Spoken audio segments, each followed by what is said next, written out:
Paul. If you have a quick look at Neil and my paper, you'll find 10 principles for climate finance. Neil, we are running slightly over time, so I would ask you to be as not brief, but don't go too long, because I really want to bring in people's questions. Sure, absolutely.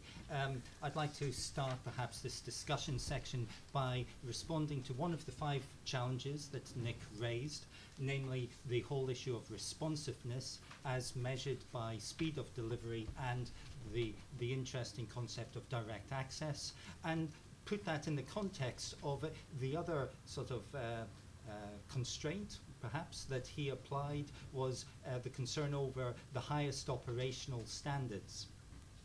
So positively, what can we see about the implementation of global vertical funds? Well, as a broad generalization, they've been seen to demonstrate good value for money regarding their impact, be it the number of treated bed nets or the number of vaccinations. And they are well regarded by funders such as DFID as being results-focused organizations.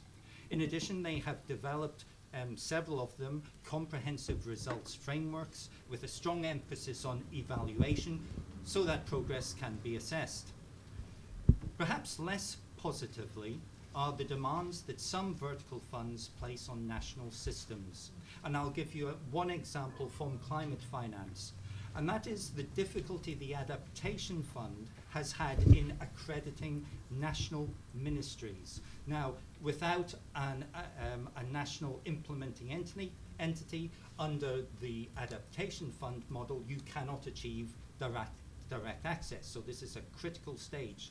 And the Adaptation Fund has been unable to accredit national ministries in part due to the fact that the national ministries are unable to demonstrate project management units to account for this external funding.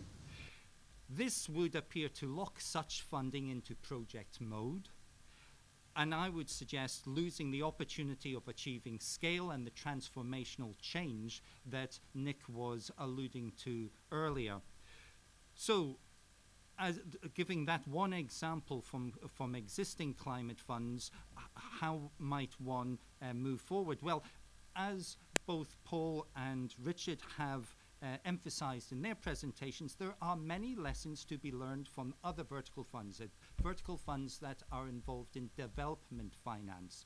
And I will give the example of the Gavi Fund, where countries are classified into 3 groups according to the level of fiduciary risk, and with the choice of financial mechanism and the level of audit requirements and external review varying between these groups, and therefore making them more country-specific. I'd cite another perhaps slightly off-beam debate that's going on, but I do see as relevant here. Paul Collier has recently suggested the independent certification of public spending systems. Now, were such a system to develop, would that allow responsiveness of climate finance through speed, through direct access to be enhanced? So I am still left with the main question for me is how can vertical funding feed into national systems successfully across a wide range of different country settings? No one model will apply in all circumstances. Thank you.